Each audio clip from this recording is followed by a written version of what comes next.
Conseil de la Banque a tenu sa dernière réunion en 2018. Il a décidé de maintenir inchangé le taux directeur de la Banque centrale à 2,25, en se basant sur l'analyse à la fois qu'il a faite de la conjoncture internationale et de la conjoncture nationale. Conjoncture internationale, il y a bien sûr une consolidation de la croissance, mais avec une décélération pour l'année 2019 et 2020, à cause des incertitudes qui entourent un petit peu la situation, qui sont des incertitudes qui tiennent à la montée du protectionnisme, au conflit, également à la situation en Europe avec le Brexit, la sortie du Brexit, etc. Donc, de ce côté-là, sur le plan marché du travail, ça s'améliore, aussi bien en Europe qu'aux États-Unis.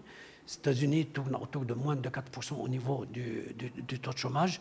En Europe, on voit une baisse qui est quand même assez significative. Et dans des pays, on a retrouvé les taux de chômage meilleurs peut-être que ceux qui existaient avant la crise.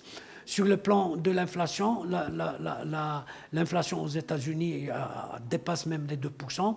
En Europe, elle est moins de 2%, elle est autour de 1,5, 1,7.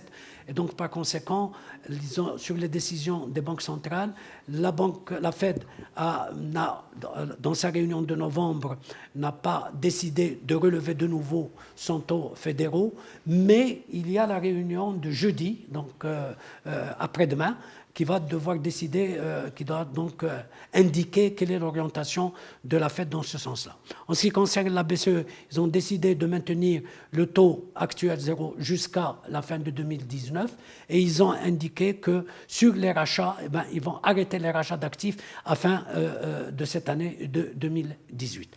Pour ce qui est sur le plan national, bien sûr, l'année dernière, nous avons fait une croissance de 4,1%, mais qui est liée à la récolte exceptionnelle de 103. Maintenant, pour l'année 2019, on fera une croissance de 3,3, mais en nous basant sur une moyenne de récolte de 80 millions de quintaux, qui est la moyenne des 5 dernières années. Donc, nous avons actualisé un petit peu ce chiffre de 70 qu'on donnait auparavant, et qui fait que sur le plan de la croissance, il y a un effet de base qui va jouer. C'est pour cela qu'on atteindra 3,3 et peut-être 3,1 en 2020. Pour ce qui est du marché du travail, légère amélioration, parce que d'un demi-point, le dernier chiffre du HCP, c'est le troisième trimestre, on a créé 122 000 emplois, 98 000 dans les services principalement, mais il y a eu aussi d'autres créations, sauf peut-être de bâtiments et travaux publics. Mais en ce qui concerne les données financières, à la fois finances publiques, le déficit tournera autour de 3,8 du Trésor, à fin de 2018, mais il baissera à 3,6 en 2019, vraisemblablement à 3,3 en 2020, selon nos prévisions en tant que Banque centrale, avec les données dont nous disposons, y compris les données de la loi de finances 2019 qui vient d'être présentée au Parlement. Dans ces conditions, la dette va être tournée, la dette directe du Trésor va tourner autour de 65% du PIB. En ce qui concerne le crédit, malheureusement, ça n'a pas évolué de façon très importante. On reste toujours autour de 2%, 2,2%.